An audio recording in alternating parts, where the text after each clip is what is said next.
Hello and welcome everybody to another one of our Memmert webinars. A warm welcome from the Memmert headquarters here in Schwabach in Germany. We are very, very glad you have found your way here. Thank you so much for taking your time to join us here today. For this session, we have approximately 200 participants and I'm super excited to be here with you today. Now, before we begin, allow me to quickly introduce myself to you. My name is Franzi. I work in the sales department as an area sales manager, and I have the pleasure of hosting today's webinar. As always, I'm not here all alone, though. I'm being supported by a great team of two wonderful colleagues of mine. Ladies first, we're going to start with Annika. She's from the marketing department and basically taking care of the software and acting as our camera woman today.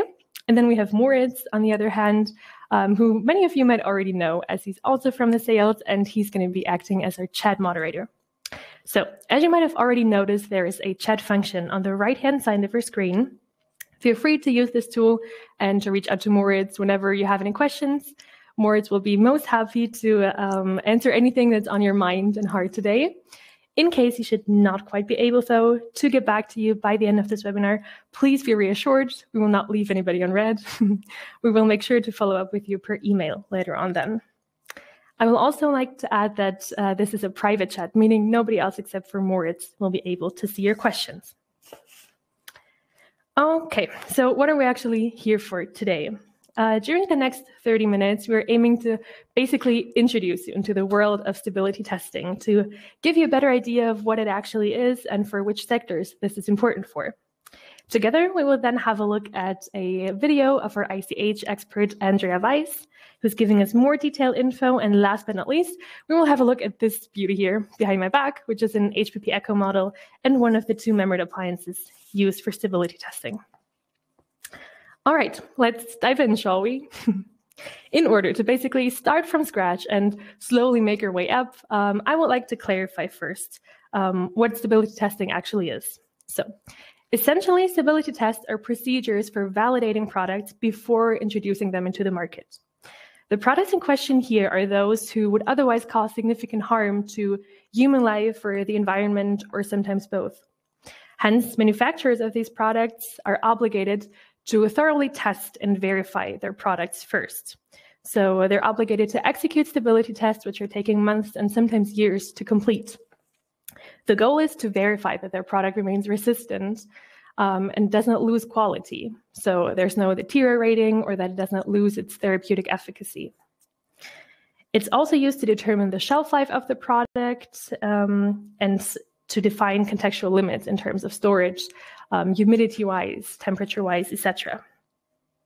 Hence, stability tests are crucial for pharmaceuticals and for drugs, and does not only apply to the product itself, but also to the packaging surrounding it.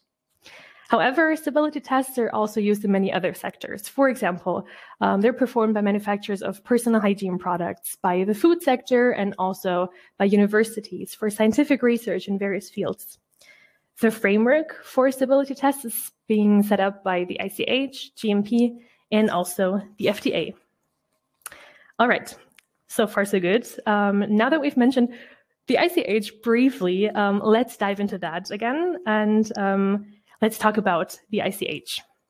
So, quick story time. Let's head back into the year of 1990, where there were no standardized rules for stability tests whatsoever, meaning each country or sometimes continent had their own regulatory and requirements for stability tests, which not only made it hard for manufacturers to export their pharmaceutical products, but also made it quite confusing and unsafe for consumers. Hence, in April 1990, an international council was formed to basically bring together the regulatory affairs and the pharmaceutical company and to discuss technical and scientific aspects and develop a guideline. So the purpose was to define requirements on a global scale and to therefore harmonize the market worldwide of stability tests. This council was called ICH, which is short for International Council for Harmonization of Technical Requirements for Pharmaceuticals for Human Use, short ICH. And hence, their guideline that they developed was called the ICH guideline, which makes sense, right? So from then on, stability tests were governed by the the ICH Q1A and ICH Q1B guideline. Today, the ICH organization has 19 active members and 35 observers. All right, so now we basically know there's an ICH organization, we know there's an ICH guideline, and we know there's stability tests, but let's bring these three together and talk about stability testing according to ICH. So testing requires specific parameters depending on the product we want to test, right? So this means we need temperature, we need humidity, and sometimes even light. The parameters are designed to basically simulate the different climate zones of the world, to ensure that the product works equally well no matter which place you're at in the world. Right, the defined stability testing needs to be executed in a climate chamber which is able to reproduce the climate zones properly and reproducible. And this, ladies and gentlemen, is now where our Memmert appliances come into play, finally. Memmert does not only offer one, but two products, in fact, which are suitable for stability testing according to ICH Q1A. One of which would be our ICH model, which was wisely named after the guideline and the organization. And the second one is our HPP Echo, which we have in the bag and which we're going to have a look at later on. All right, I know this was lots and lots of talking, but I'm done for the first part now. Now we will finally be able to listen to our friend and colleague, Ms. Andrea Weiss, who has been with us at Memmert for over 15 years, which is quite impressive. She's responsible for Southeast Asia in the sales department, and due to her many years of ICH experience, all the trainings and lectures she holds in front of partners and customers, she has been acting as our ICH expert internally for basically ages. She will now give us a more detailed insight into how the ICH guideline is made up, into the specific testing parameters, and more. Enjoy.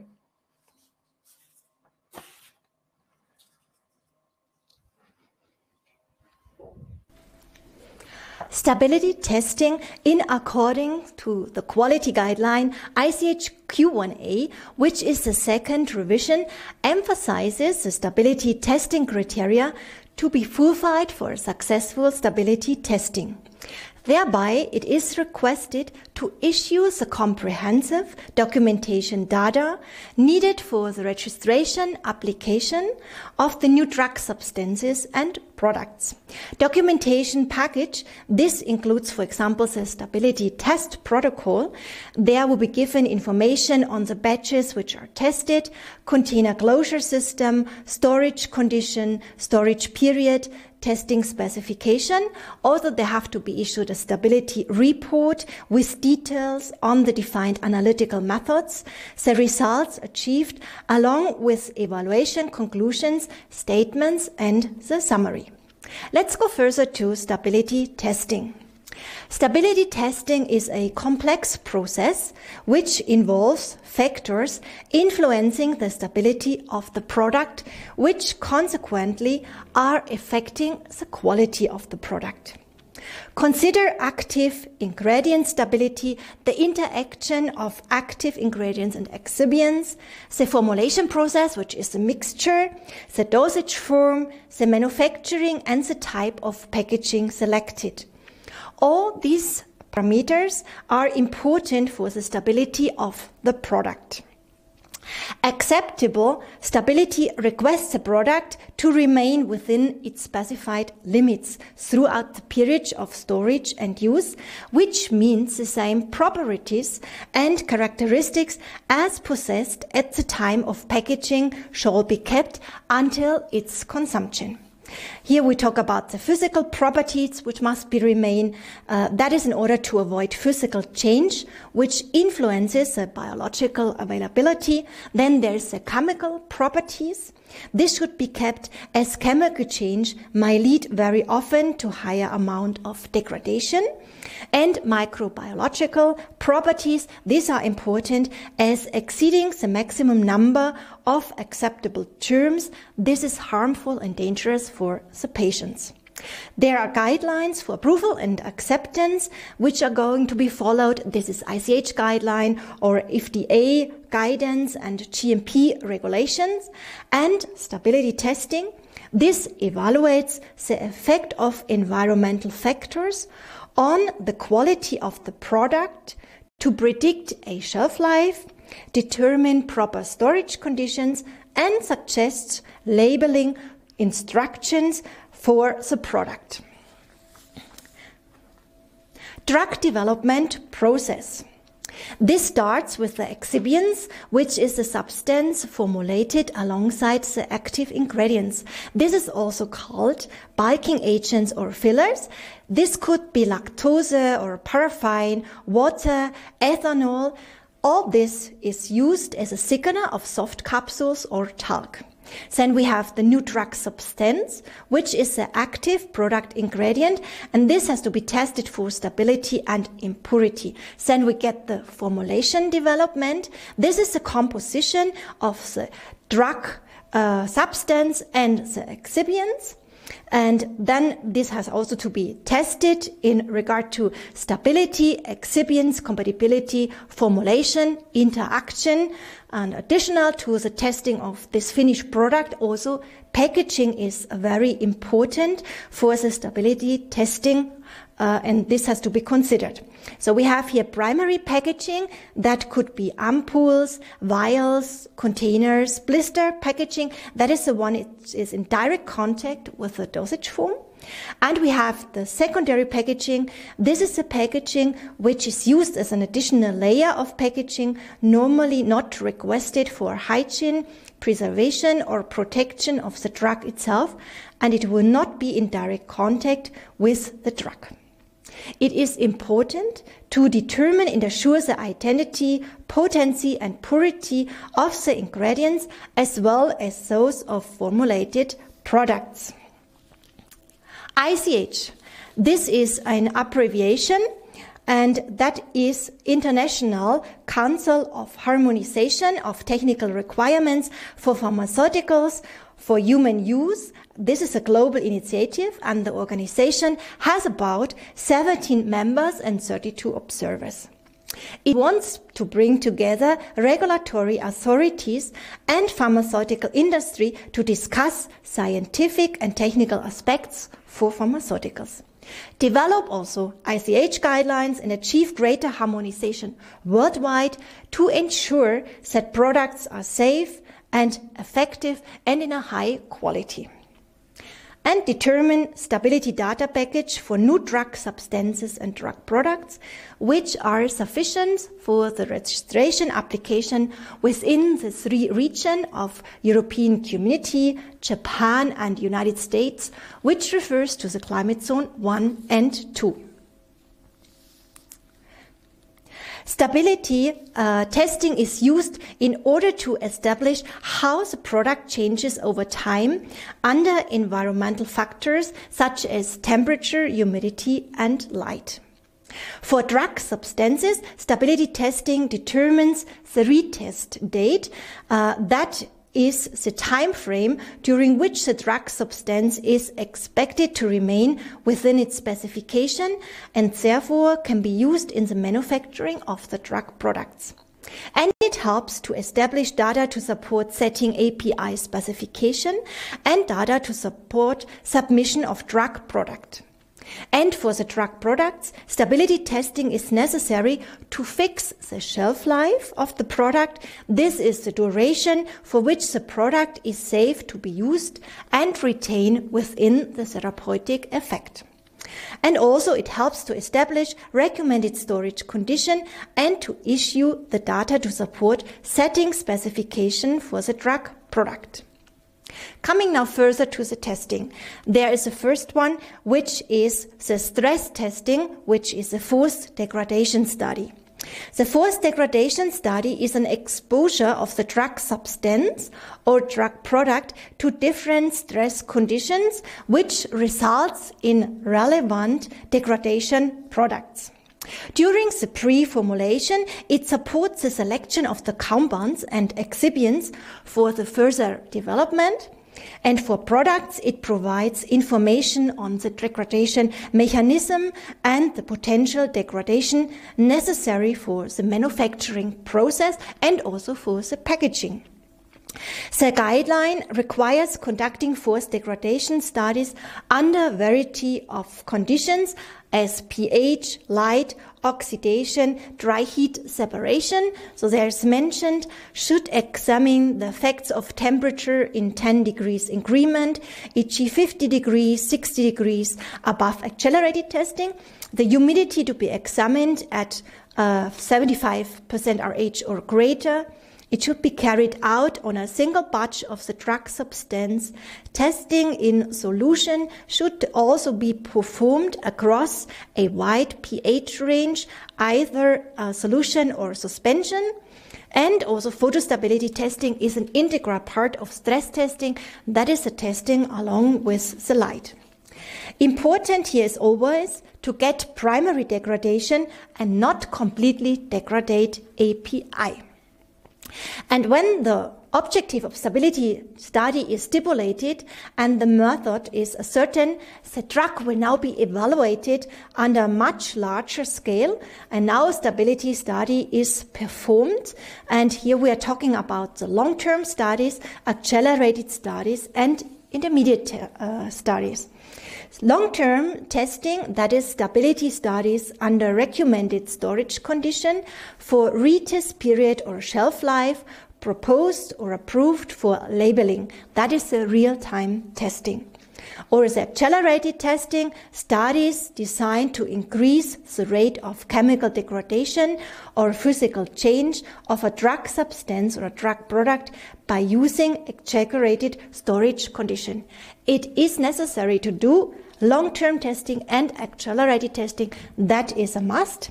And then there comes also intermediate testing into effect in case accelerated testing cannot successfully be done. Then the starting is here at 30 and 65%. That is provided on the fact if long-term testing is done at 25 degrees and 60% RH. Let's go further to the storage testing. Here we can see the general case which applies if the drug substance is not covered by a subsequent sections. Here there is stated that long-term testing has to be done at 25 degrees 60% or 30 degrees 65%. The minimum time period covered by data at submission should be 12 months, and it must be in a limit of plus minus 2 degrees and plus minus 5% RH. At least 3 primary patches at the time of submission will be tested, and the testing is every 3 months, first year, and then after registration process you have to go on, of course, with testing. Then it means every 6 months, the second year, and annually thereafter continue studying to cover the full storage and shipment time. The accelerated testing, that is done as 40 degrees 75%. This is 6 months for the registration purposes. And here we also have remarks of plus minus 2 degrees and plus minus 5% RH. And the intermediate testing, which comes into effect if accelerated test fails and long-term testing is done at 65 degrees. And that means we have here the remarks also plus minus 2. And it is done at 30 degrees and 65% RH. Let's go further to the storage in refrigerator. This means products intended for refrigerated storing, for example, vaccines, which might be stored under refrigerated conditions, or DNA oligonucleotides. Here, long-term testing is at 5 degrees for 12 months, and here we are in a limit of plus minus 3 degrees. And the accelerated testing here has to be done at 25 degrees and 60% RH. And this is also for 6 months, and limit is plus minus 2 degrees and plus minus 5% RH. Storage in a freezer. This is actually very rare. Here the testing has to be done at minus 20 degrees for 12 months in a limit of plus minus 5 degrees. In the absence of accelerated storage, the testing of single batch at elevated temperature, for example 5 degrees plus minus 3% or 25 degrees plus minus 2 degrees for appropriate time period to address short effect term excursions outside proposed laboratory storage condition is requested, and here that is for shipping and handling. And there's storage below minus 20 degrees. That is case by case. It's very seldom. That is also for vaccines. So here, for example, could also be lower than this minus 20 degrees. Then we have the testing in regard to the impermeable and semi-permeable containers. That is the sensitivity to moisture or potential for solvent loss. That is here the concern, and that means if the product is packed in impermeable containers, the testing can be done under any controlled ambient humidity conditions. If we go for the semi-permeable containers, that means it allows some material to pass through, but disallows other material to pass, and that is aqueous-based products which are packed in semi-permeable containers. This should also be additionally to physical, chemical, biological and microbiological stability evaluated for the potential water loss, and this can be done under lower humidity. And here the customer can decide if to do it at 25 degrees 40% RH or 30 degrees 35% RH. Alternatively, starting at higher humidity is possible, that is deriving the water loss at the reference relative humidity through calculation. Here accelerated testing is also mentioned, that is 40 degrees 25%, or also intermediate testing in case accelerated testing fails. ICH guideline covers climate zone 1 and 2. Here on this chart we can see the different climate zones available on the globe, and here we have also mentioned WHO, and there is referring to climate zone 3, 4A and 4B. Climate zone 3, this is climate hot and dry, and here the testing shall be done under 30 degrees and 35% RH.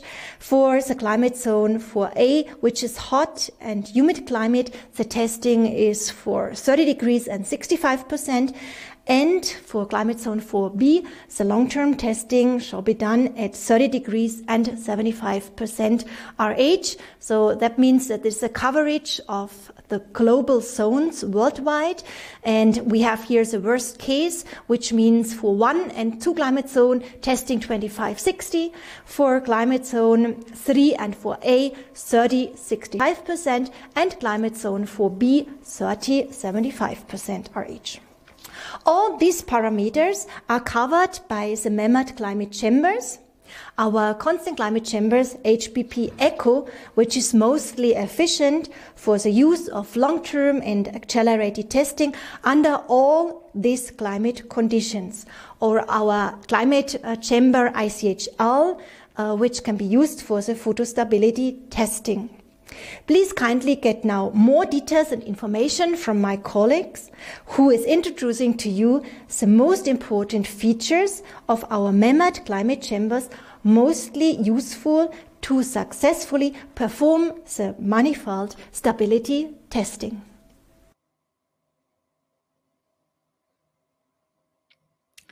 All right, so as we have seen, the ICH organization has done a great job at defining strict and demanding requirements for stability tests. We know this is not always easy to understand, but we still hope this could give you some kind of a better insight. And in case you ever have any questions, please feel free to let us know. We will gladly be at your disposal. Perfect. So now that we've covered all the regulatory parts, let's head over to our live demonstration and let's have a look at this beauty here behind my back. So over here, what we have is an HPP 410 Echo model. which is a high-quality constant climate chamber going from 0 to 70 degrees Celsius and up to 90% humidity. HPP stands for Humidity Peltier Perfect, which means obviously the appliance is capable of controlling humidity. It works with Peltier technology and has a perfect controller, which we would nowadays refer to as twin display. The Peltier technology is something that Memmert has been pioneering since the year of 2000, actually, where we were the first manufacturer to launch this technology in appliances of such size here. It is known for its very low vibration, quiet, and also energy-saving operation when compared to a compressor model. The HPP Echo over here is an advancement of our former HPP model, which we sold until 2021.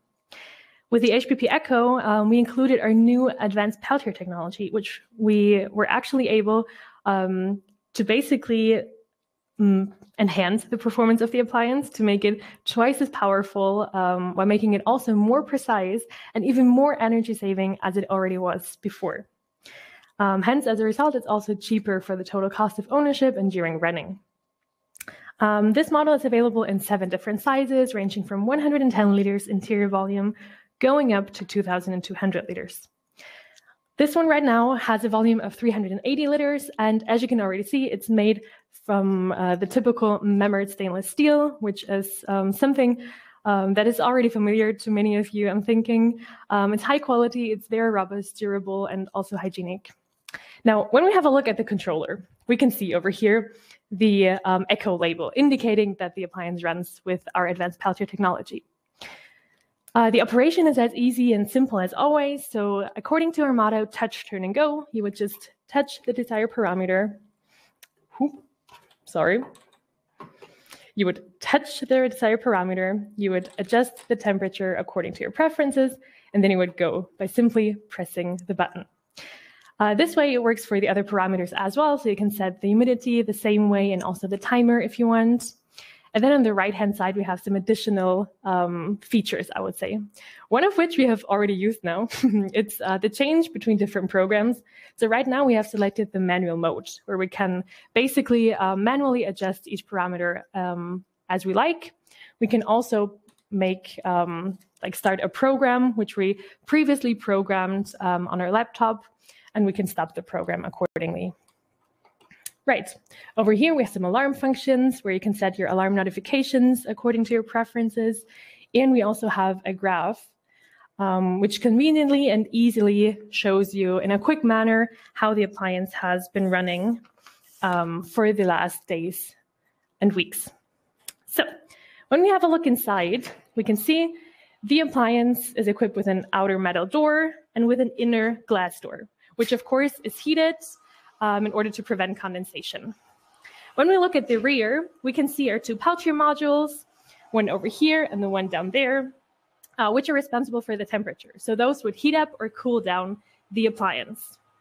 We can also see that these covers, the metal covers in front of them, are designed in a very open manner, which is a new thing we introduced with our advanced Peltier technology, leading to an improved airflow where the air is guided directly past the Peltier module for direct contact and easier and faster heating up and recovery times. It also provides outstanding homogeneity, which is something we are very proud of.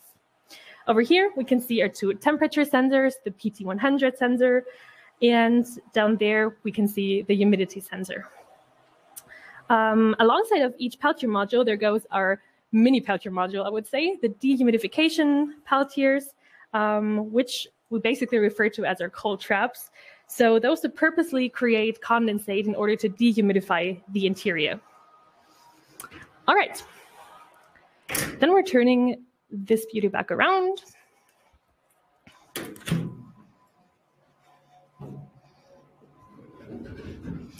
So when we look at the back, we can see our connections over here. We have the Ethernet connection, the humidity connection over there's the power connection. We can see our Peltier modules from the back once again. Those are the dehumidifying Peltier modules. And here we have our condensate traps, which can easily be taken off for quick cleaning if necessary. At the bottom over here, we can see our microdosing pump, which is new with the advanced Peltier technology. And used for faster, much more intelligent, and also precise humidity. All right, one last thing which might be interesting to note is that all of our appliances always come with a free of charge calibration certificate, which is not new. But for the HPP model, we were actually adjusting our parameters according to the ICH guideline, right? So that it matches. We are providing our calibration certificate at 25 degrees Celsius and 60% humidity, as well as at 40 degrees Celsius and 70% humidity. All right, now that we've covered the ICH background, gotten detailed info from Andrea, and also had a look at our HPP Echo appliance, I'm thinking we are done for today. I know this was lots and lots of inputs, and it's probably hard to remember everything. So my colleague Annika will now make the presentation of Andrea available for download. I would also like to add that this webinar was recorded. So the video will be sent on to you per email later on then. Feel free to rewatch and to share it with colleagues and customers, partners of yours if needed. The same webinar will be held in more languages in the upcoming days. So in case this is of interest to anybody, feel free to register for a French webinar, the Spanish, Chinese, Russian, or German one if you like. If you have any feedback, please feel free to send it on to webinar@memmert.com. We would love to hear your thoughts.